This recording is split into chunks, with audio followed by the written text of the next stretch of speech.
Hello दोस्तों, स्वागत है आपका अपने ही यूट्यूब चैनल ऑनलाइन नव्या एकेडमी में। तो आज हम बात करने वाले हैं उत्तराखंड हिस्ट्री का जो हम नया पार्ट यानी कि नया वीडियो डिस्कस करेंगे। इससे पहले जो था हमने कार्तिकेयपुर राजवंश के बारे में पढ़ा था और इसी को हम यानी कि कार्तिकेयपुर राजवंश का जो प्रशासन कैसा रहा है और कुछ अन्य महत्वपूर्ण तथ्यों के बारे में हम जानेंगे कार्तिकेयपुर राजवंश के बारे में।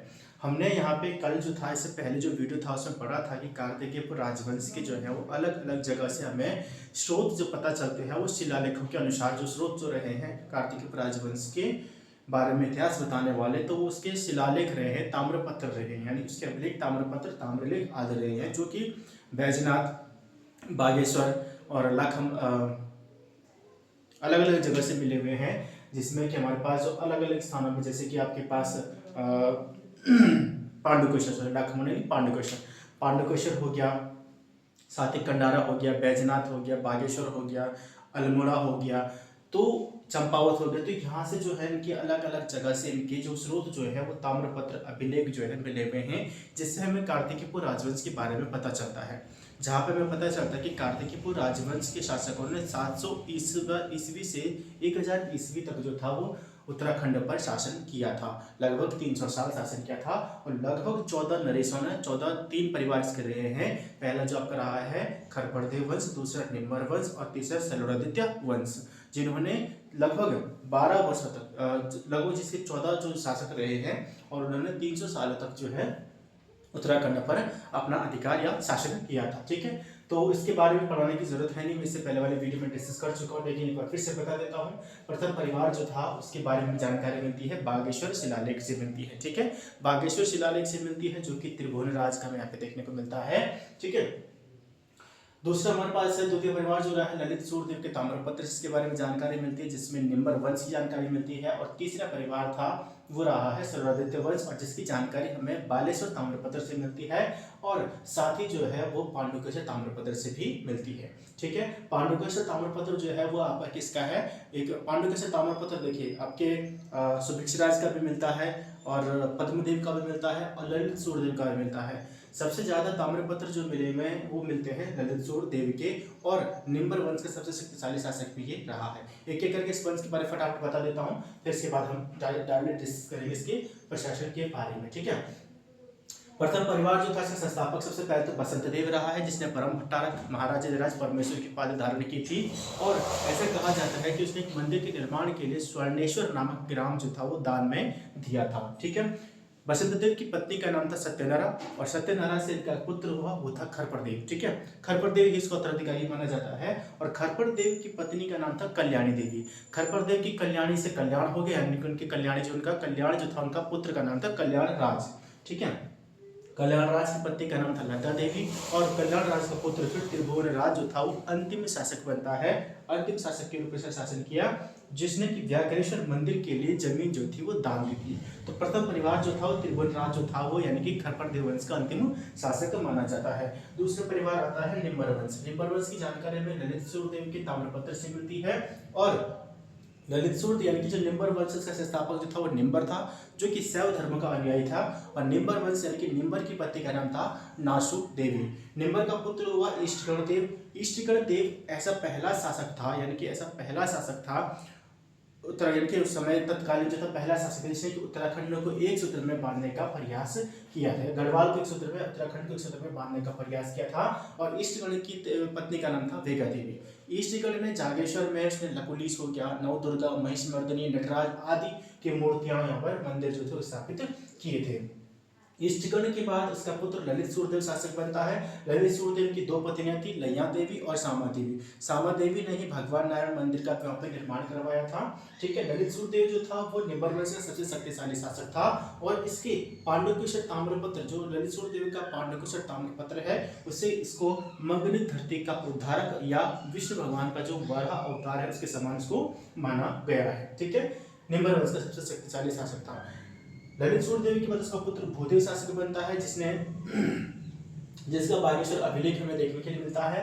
और इसने बैजनाथ मंदिर का निर्माण करवाया था। और भूदेव जो था वो बौद्ध धर्म का विरोधी था, जिस कारण उसे परम बुद्ध श्रवण रिपु के नाम से जाना जाता था। तृतीय परिवार आता है सरोडादित्य वंश। इसकी स्थापना जो संस्थापक जो था वो था सरोडादित्य था, ठीक है। इसकी पत्नी का नाम था सिंघवली या वली देवी, ठीक है। इसका पुत्र इच्छरदेव शासक, इसके बाद उसका पुत्र इच्छरदेव शासक राजा बनता है, और इसकी पत्नी का नाम था, इच्छरदेव की पत्नी का नाम था सिंधु देवी। दूसरा आता है देसठ देव। देसठ देव को जो था वो स्वर्णदाता कहा जाता है। स्वर्णदाता यानी कि देसठ देव की पत्नी का नाम क्या था, वो था पद्मवल्ली देवी। इसको दीन दुखियों का रक्षक कहा जाता है। देसठ देव दीन दुखियों का रक्षक, देसठ देव दीन, द से दीन, ठीक है, द से दीन, द से देसठ, देसठ देव को दीन दुखियों का रक्षक और स्वर्णदाता कहा जाता था। वहीं पद्मदेव जो था, पद्मदेव की पत्नी का नाम था ईशाल देवी, और पद्मदेव को प्रकाशवान, पद्मदेव को प्रकाशवान, पद्मदेव को प से पद्मदेव, प से प्रकाशवान माना जाता है। किसके समान, सूर्य के समान प्रकाशवान माना जाता है पद्मदेव को, और इसको कर्ण के समान दानी माना जाता था। पद्मदेव के बाद इसका पुत्र सुभिक्षराज शासक बनता है, जो संभवतः 14वां शासक रहा है, यानी कि कार्तिकेय राजवंश का, और कार्तिकेय राजवंश का अंतिम राजा भी इसको माना जाता है, ठीक है। तो ये तो जो हमने से पहले वाले वीडियो में भी डिस्कस किया था। अब हम बात करते हैं कार्तिकेय राजवंश के प्रशासन के बारे में। कल की वीडियो में ही मैंने वैद्यनाथ के बारे में बताया था कि वैद्यनाथ जो उसकी जो कार्तिकेय राजवंश इसकी जो राजधानी रही है, जैसे कार्तिकेयपुर जो सिमट रही है, दूसरा वैद्यनाथ रहा है, तीसरा जो था कनिंघम के अनुसार जो उसने लखनपुर की राजधानी बताई है, ठीक है। तो अलग अलग जो उसकी राजधानी रही हैं, और शीतकालीन जो राजधानी जिसकी बन जाती फिर ढिकुली जो थी वो कत्यूरी राजाओं की राजधानी बन जाती है, शीतकालीन राजधानी ढिकुली बन जाती है, ठीक है। और कत्यूरी शब्द जो था कार्तिकेयपुर राजवंश के लिए किसने प्रयोग किया था, वो किया था एटकिंसन ने सबसे पहले प्रयोग किया था। अब कार्तिकेयपुर राजवंश के बारे में अगर हम बात करते हैं, कार्तिकेयपुर राजवंश के बारे में कुछ अन्य तथ्यों के बारे में बात करें, कार्तिकेयपुर राजवंश, कार्तिकेयपुर राजवंश की अगर यहाँ पे बात करें की जाए तो इनकी जो भाषा रही है, कार्तिकेय राजवंश की भाषा से मैंने आपको कल भी बताया था, इससे पहले वाले वीडियो में बताया था कि भाषा जो थी वो थी संस्कृत भाषा थी। भाषा क्या थी, संस्कृत थी, ठीक है। लेकिन यहाँ पर लोग बोलचाल की भाषा जो थी वो थी पाली। पाली भाषा का भी यहाँ पर बहुत ज्यादा क्या था उस समय प्रचलन हुआ करता था। अगर शंकराचार्य जी उत्तराखंड आएंगे तो उसके बाद इन चीज यानी कि जो पाली भाषा का जो धीरे धीरे कम होता जाएगा, और फिर वहाँ पर हिंदू धर्म जो है वो हम आगे इसको पढ़ते जाएंगे, ठीक है। कार्तिकेयपुर राजवंश जो था इसके बारे में पता चलता है कि मूलतः जो कार्तिकेयपुर जो राजा जो थे, जो कार्तिकेयपुर राजवंश के जो राजा जो थे वो मूलतः जो थे राजा जो रहे हैं वो मूलतः जो थे वो अयोध्या के रहने वाले थे। क्या थे, अयोध्या से आए थे। क्या थे ये, अयोध्या से आए हैं। और ऐसा कहते हैं लक्ष्मीदत्त जोशी। लक्ष्मीदत्त जोशी के अनुसार आपके पास क्वेश्चन बन सकता है, लक्ष्मीदत्त जोशी के अनुसार जो कार्तिकेयपुर वंश के जो नरेश थे, कार्तिकेयपुर वंश राजवंश के जो राजा जो थे वो मूलतः जो थे वो अयोध्या से आए थे, ठीक है। और वहीं अगर बात करें बद्रीदत्त पांडे की, तो बद्रीदत्त पांडे जो है इनको कहते हैं, बद्रीदत्त पांडे, इनको बद्रीदत्त पांडे इनको सूर्यवंशी कहते हैं। क्या कहते हैं, सूर्यवंशी भी इनको कहते हैं। कौन कहते हैं, बद्रीदत्त पांडे। बद्रीदत्त पांडे जो है इनको सूर्यवंशी राजाओं के रूप में जानते हैं, कार्तिक राजाओं को सूर्यवंशी मानते हैं। तो अयोध्या के जो नरेश थे यानी कि अयोध्या राजा राम जो थे वो कौन थे, सूर्यवंशी उनको कहा जाता है, ठीक है। उनका जो प्रतीक है तो सूर्य था, सूर्यवंशी उनको कहा जाता था। तो उन्हीं की तर्ज पर जो है बद्रीदत्त पांडे भी इनको क्या कहते थे कि ये क्या थे, सूर्यवंशी राजा कहे जाते थे। कार्तिकेयपुर राजवंश के जो राजा रहे हैं वो मूलतः लक्ष्मीदत्त जोशी के अनुसार मूलतः बताया है उन्होंने कि लक्ष्मीदत्त जोशी ने बताया है कि जो कार्तिकेय राजवंश के राजा जो थे वो अयोध्या के रहने वाले थे, और बद्रीदत्त पांडे ने उसी आधार पर उनको क्या कहा है, सूर्यवंशी माना है। कार्तिकेय राजाओं का जो आदि पुरुष जो है वो राजा शालिवाहन को माना जाता है। कार्तिकेय राजवंश का जो आदि पुरुष जो है, आदि पुरुष जो है वो राजा शालिवाहन, राजा शालिवाहन को जो है वो माना जाता है, आदि पुरुष माना जाता है, ठीक है। आदि पुरुष माना जाता है राजा शालिवाहन को। कत्यूरी जो थे उनके समय जो था वो भूमि मापन का अधिकारी जो होता है, भूमि को मापने वाला अधिकारी होता था परमावतार होता था। ये भूमि को नापने वाला अधिकारी होता था, भूमि को मापने वाला, भूमि मापन का अधिकारी क्या होता था, परमावतार होता था कार्तिकेयपुर राजवंश के शासन के समय में। तो यहाँ पे जो था कि कार्तिकपुर राजवंश का यहाँ पर बहुत ही अच्छा जो था वो संगम जो था, कह सकते हैं कि राजाओं का जो था प्रजा के प्रति बहुत अच्छा जो था वो मेल मिलाप, और अच्छे से उन्होंने प्रशासन को आगे बढ़ाया, अच्छे से शासन किया। तो इस वजह से आज भी वहाँ पर कहावत है कि यानी कि कुमाऊं में कहावत है कि कार्तिकेयपुर राजाओं के यानी कि कार्तिकेयपुर वंश के अवसान यानी कि खत्म होने पर जो है वो क्या हो गया, सूर्यास्त भी हो गया। यानी कि दिन का जैसे कि दिन हो जाता है, सूर्यास्त का दिन का अंत हो जाता है। तो उसी प्रकार से एक अच्छे दिन की जो शुरुआत होती है, एक अच्छे दिन जो चलता है, उसी तरीके से उसको माना जाता है कि अच्छा जो काल जो चल रहा था कार्तिकेय राजवंश का, जैसे ही कार्तिकेय राजवंश खत्म हुआ तो उसी तरीके से क्या हो गया, सब चीजें खत्म हो गया, यानी कि सूर्यास्त हो गया।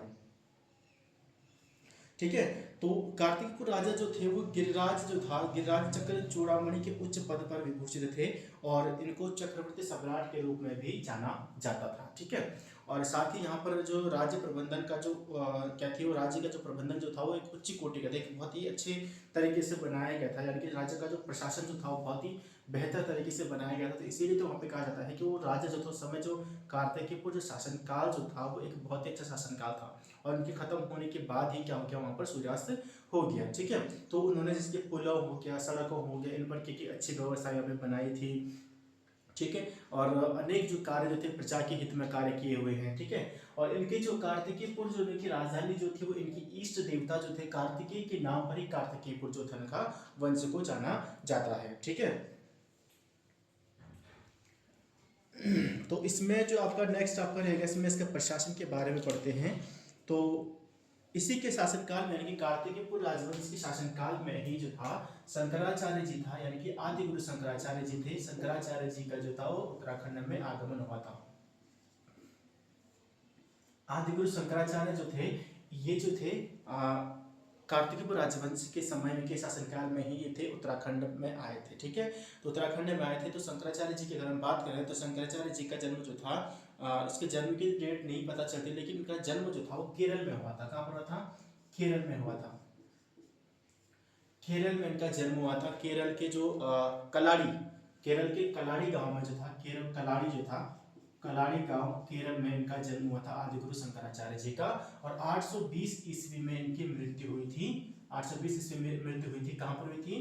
ये आप सब लोग जानते हैं, केदारनाथ में इन्होंने अपनी देह त्यागी थी। ठीक है। ये क्वेश्चन कई बार पूछा गया हुआ है कि आदिगुरु शंकराचार्य जी ने कहां पर अपनी देह त्याग की थी? केदारनाथ में। और कब की थी? 820 ईस्वी में इन्होंने अपनी देह त्यागी थी। कहां पर? केदारनाथ में। तो आदिगुरु शंकराचार्य का आगमन कब हुआ था? कार्तिकेय राजवंश के समय में हुआ था। ठीक है। अब इनकी जो इनकी माता थी सुभद्रा, कार्तिक यानी कि जो माता का नाम था इनका सुभद्रा, किसके? शंकराचार्य जी के कारण। और पिता का नाम था शिवगुरु। ठीक है। माता का नाम था सुभद्रा और पिता का नाम था शिवगुरु। तो पिता का नाम था इनका शिवगुरु। आदिगुरु शंकराचार्य जी के पिता का नाम शिवगुरु था और माता का नाम था सुभद्रा। गुरु की अगर बात करें तो गुरु गोविंद स्वामी जो थे इनके गुरु थे। ठीक है। इनके गुरु कौन थे? इनके गुरु रहे हैं गुरु गोविंद स्वामी। गुरु गोविंद स्वामी जो थे वो आदि गुरु शंकराचार्य जी के गुरु भी माने जाते हैं। ठीक है। आदिगुरु शंकराचार्य जी ने हिंदू धर्म के प्रचार प्रसार के लिए भारत के चारों दिशाओं में 4 मठों का निर्माण किया था। तो 4 मठ यानी कि उत्तर में, यानी कि अगर उत्तर में बात करें तो ज्योतिर्मठ यानी कि बद्रीनाथ। ठीक है। जो कि अथर्ववेद के बारे में बताता है। ये जो कि क्या है? अथर्ववेद के बारे में जानकारी देती है। अथर्ववेद के रूप में इसको जाना जाता है या अथर्ववेद भी संकेत करता है। ठीक है। पूर्व में, पूर्व में गोवर्धन पीठ, गोवर्धन पीठ आपका पड़ता है यानी कि जगन्नाथपुरी। ठीक है। जगन्नाथ मंदिर जिसको बोलते हैं हम, जगन्नाथ जो है मंदिर जो है पूरी उड़ीसा में है, जो कि ऋग्वेद को डिनोट करता है। दक्षिण की अगर बात करें तो दक्षिण में उन्होंने श्रृंगेरी मठ बनाया था। श्रृंगेरी मठ आपका पड़ता है रामेश्वरम कर्नाटक में, जिसको यजुर्वेद के रूप में जाना जाता है। ये यजुर्वेद को जो डिनोट करता है। और जो पश्चिम में जो था वो बनाया है द्वारिका मठ। द्वारिका मठ यानी कि आपका कहाँ पर पड़ेगा? ये शारदा मठ। द्वारिका मठ या कह सकते हैं शारदा मठ जो आपका है गुजरात में, और जो कि सामवेद को दर्शाता है। ठीक है। तो चारों दिशाओं में 4 मठों की स्थापना की थी। ज्योतिर्मठ, गोवर्धन पीठ, श्रृंगेरी मठ और द्वारिका पीठ। ठीक है। तो अलग अलग स्थानों पे जो 4 दिशाओं में 4 मठों की स्थापना की थी शंकराचार्य जी ने। ठीक है। अब हम बात करते हैं कार्तिकेयपुर राजवंश का प्रशासन किस प्रकार किया यहाँ पे रहा था। ठीक है, तो कार्तिकेयपुर राज में जो थे एक होता था प्रांतपाल। क्या होता था? प्रांतपाल होता था। अब प्रांत का मतलब क्या होता है? राज्य।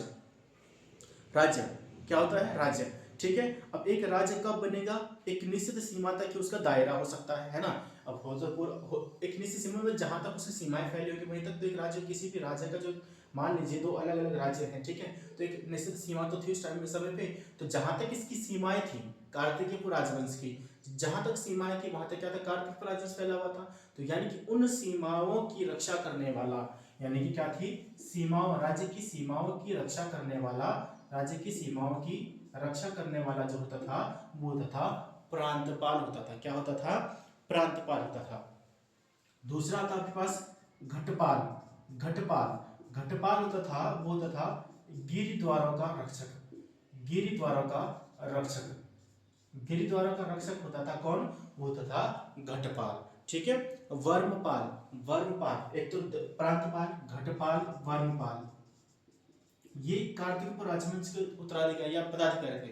राज्य की सहायता के लिए, राज्य के साथ जो भी काम करने वाले थे, राज्य में जो भी काम करने वाले जो अधिकारी थे उनके बारे में ही बात हो रही है। वर्मपाल होता था कि जो सीमावर्ती मार्ग यानी कि जो ये सीमाएं हैं, उन सीमाओं के आसपास जो था कोई भी व्यक्ति चहलकदमी जो हो रही है वहां पर, यानी कि आवागमन में व्यक्तियों पर निगरानी रखने वाला। ठीक है, तो सीमावर्ती क्षेत्रों में आवागमन पर निगरानी रखने वाला। तो यानी कि जो सीमावर्ती इलाके हैं वहां आसपास के क्षेत्रों में आवागमन जो है, आने वाले व्यक्ति, आने जाने वाले व्यक्तियों की पर निगरानी रखने वाला जो था वो होता था वनपाल। ये सीसीटीवी कैमरे का काम करता था। ठीक है, नरपति नरपति नरपति नरपति होता था यहाँ पे। नरपति की बात करें तो नदी घाटों पर आगमन करने वाले जो थे, यानी कि नदियों की नदी घाटों पर आगमन की सुविधा के लिए जो कर वसूलने वाला था। ठीक है,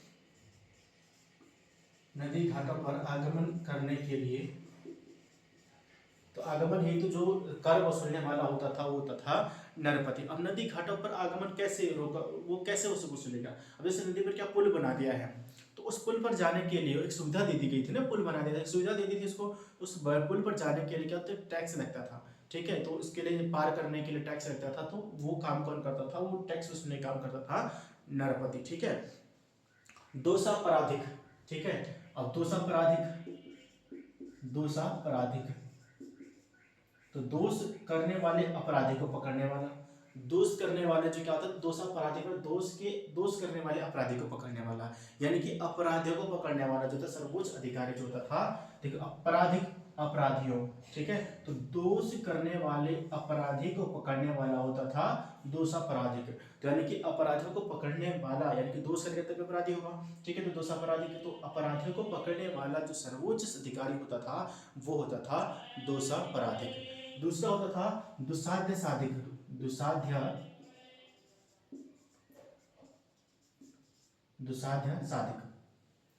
दुसाध्य साधिक जो होता था ये होता था गुप्तचर विभाग का।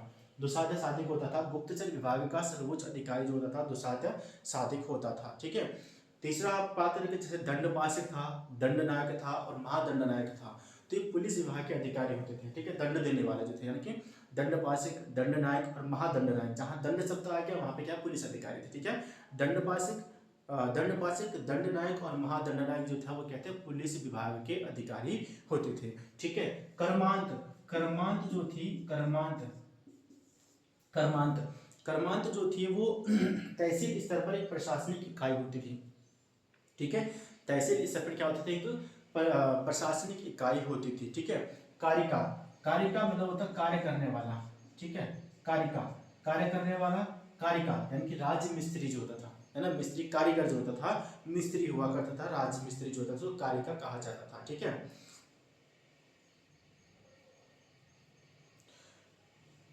नेक्स्ट संज्ञा भंडाकृत।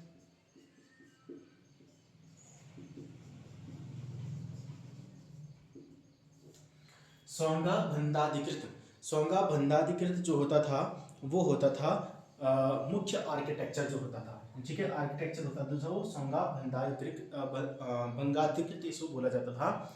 राज द्वारिक, राज द्वारिक जो होता था, राज का द्वारिक यानी जैसे राजमहल का मिस्त्री जो होता था, सॉरी राज का द्वारिक, राज का द्वारपाल जो था, राज का द्वारिक यानी कि राज के द्वार, राजा के द्वार पर खड़ा जो था, तो क्या राज के द्वार पर क्या प्रहरी के रूप में खड़ा था, तो राजमहल का जो प्रहरी होता था वो राज का द्वारिक होता था, राज द्वारिक होता था। ठीक है, राजमात्या, राजमात्या था मंत्रिपरिषद, राजमात्या, अभी प्रेजेंट टाइम में उसको मंत्रिपरिषद बोलते हैं, और तब उसको बोला जाता था राजा की सहायता करने वाला जो जो पूरा का पूरा जो मंडली जो होती थी उसको बोला जाता है मंत्रिपरिषद, तो यानी कि उसको क्या बोला जाता था, राजमात्या उस समय कहा जाता था। कुमार मात्या, राजमात्या और कुमार मात्या, राजमाता तो राजमाता क्या थी, मंत्रिपरिषद होता था, राजा की सहायता के लिए होता था। वहीं राजकुमार मात्या, कुमार मतलब राजकुमार को कहा जाता था, क्या है, कुमार को यानी कि राजकुमार को कहा जाता था। ठीक है, अक्ष पटलाधिकृत, अक्ष पटलाधिकृत होता था गृह मंत्री। ठीक है, अभी हम बोलते हैं गृह मंत्री, और तब उसको बोला जाता था अक्ष पटलाधिकृत। अक्ष पटलाधिकृत हो गया आपका गृह मंत्री, या कह सकते हैं कि भू रिकॉर्ड जो रखने वाला यानी कि भूमि का लेखा जोखा रखने वाला अधिकारी जो होता था वो होता था अक्ष पटलाधिकृत होता था। ठीक है, और विदेश मंत्री था महासंधि विग्रह, पहले बताया था मैंने इसके बारे में, महासंधि विग्रह जो होता था वो विदेश मंत्री होता था। ठीक है, चोरो ध्वनिक, चोरो ध्वनिक, चोरो ध्वनिक, चोर, चोरों से चोरों, और चोरों से चोरों ध्वनिक। ठीक है, और चोर से चोर। ठीक है, तो चोर डाकुओं को पकड़ने वाला जो अधिकारी होता था वो होता था चोरो ध्वनिक। ठीक है, यानी चोरों को पकड़ने वाला अधिकारी होता था। तो कार्तिकीपुर जो कार्तिकीपुर की जो सेना जो थी वो बहुत बड़ी सेना जो थी, अलग अलग तरीके से इसको बांटा गया था। जैसे कि इसमें पैदल चलने वाली सेना थी, तो पैदल चलने वाले जो इसका जो नायक होता था, जिनकी पदातिक सेना यानी कि पैदल चलने वाली सेना थी, इसका नायक होता था गोलमी, की मैंने पहले भी आपको बताया था कि गोलमी जो थी वो नायक जो था वो गोलमी नायक होता था पैदल चलने वाली सेना का। दूसरा होता है अश्वारोही, अश्वारोही मतलब होता है घोड़े वाली, जो घोड़े जिसमें जो घोड़े होते सेना में, तो एक अलग टुकड़ी थी सेना की इसमें घोड़े ही घोड़े थे। ठीक है, यानी कि अश्वाधिकृत। ठीक है, या अश्वारोही जो यानी कि घोड़े पर चले, जो ऐसे सैनिक थे जो घोड़े पर चलने का युद्ध करते थे, या घोड़े वाली जो सेना जो थी, और उसका जो नायक होता था वो होता था अश्वबलाधिकृत। ठीक है, अश्वबलाधिकृत होता था, वो आपका होता था अश्वारोही सेना का नायक होता था। तीसरा होता है गजारोही, गजारोही होता था उसका यानी कि हाथी, गज मतलब हाथी। ठीक है, तो हाथी की जो सेना होती थी उसको बोला जाता है गजारोही सेना। ठीक है, गजारोही सेना, हाथी की सेना गजारोही सेना, और उसका जो नायक होता था यानी कि हाथी की सेना गजारोही सेना, और हाथियों सेना की हस्ती बलाधिकृत, क्या था, हस्ती बलाधिकृत। हस्ती बलाधिकृत जो नायक होता था वो हज यानी कि गजरोही यानी कि हाथियों की सेना का प्रमुख होता था। वहीं उष्ट्रारोही, उष्ट्रारोही होता था उष्ट्र बलाधिकृत, क्या होता था, उष्ट्र बलाधिकृत जो था वो क्या होता था, उष्ट्रारोही का नायक होता था। ठीक है, अब इसकी जो अर्थव्यवस्था से संबंधित कुछ शब्द यहाँ पे फिर से जुड़े हुए हैं। ठीक है, इन शब्दों को मैं इसी तरीके से बताऊंगा, यहाँ पे लिखने में बहुत ज़्यादा टाइम जाएगा, तो इसलिए फटाफट इस तरीके से बता देते हैं आपको।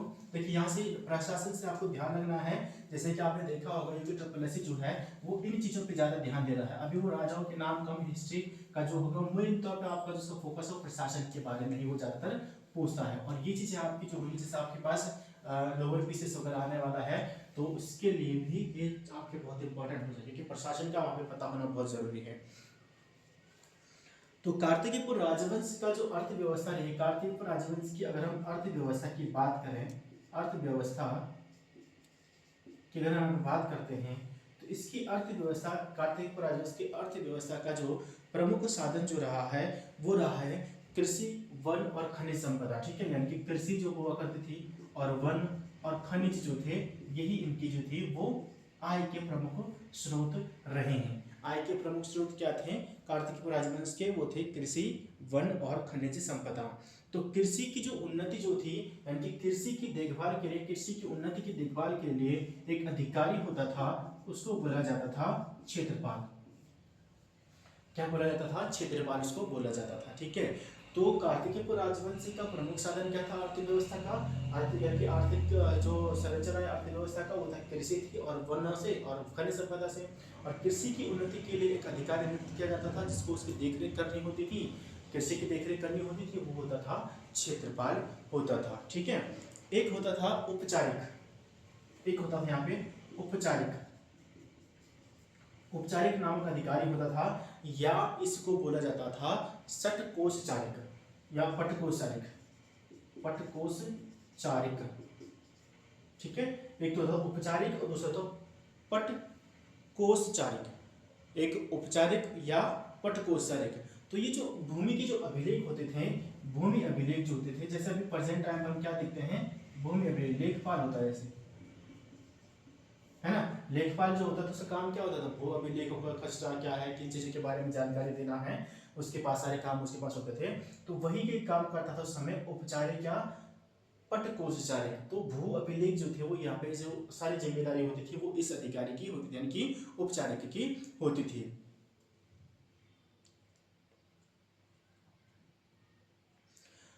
दूसरा खंडपति, नेक्स्ट होता था खंडपति। खंडपति बोल सकते हैं या खंडहर स्थानाधिपति। ठीक है, खंड हरक्षणाधिपति। ठीक है, ये अलग ही नाम है ये। तो ये जो होता था खंडपति या खंड स्थानाधिपति जो होता था वो खनिजों की, वनों की रक्षा करने। अब देखो खंड से खनिज, ठीक है, तो खंडहर रक्ष स्थानाधिपति जो होता था वो होता था खनिजों की रक्षा करने के लिए या खनिजों की देखभाल करने के लिए होता था। ठीक है, दूसरा मैंने आपको बता दी करों को वसूलने वाला होता था। तो करों को वसूलने वाला क्या होता था, भौगिक बोलते थे उसको, या उसको शौल्किक बोलते थे। ठीक है, एक गोलमिक होता है, तो गोलमिक जो होता था आपके पास, गोलमिक तो आपका जो पैदल सेना का जो नायक तो गोलमिक होता है, और शौल्किक या भौगिक जो है, या भोगपति या शौल्किक जो होता था वो आपका होता था करों को वसूलने वाला। क्या होता था, करों को वसूलने वाला। ठीक है, एक और नाम मिलता है सरभंग। सरभंग, सरभंग जो होता था वो था तीरंदाज। तीरंदाज, तीर कमान चलाने वाला जो होता था वो आपका होता था सरभंग होता था। प्रजा से बिष्टी यानी कि बेगार नामक कर जो था उसको वसूलने वाले होते थे चाट या भाट।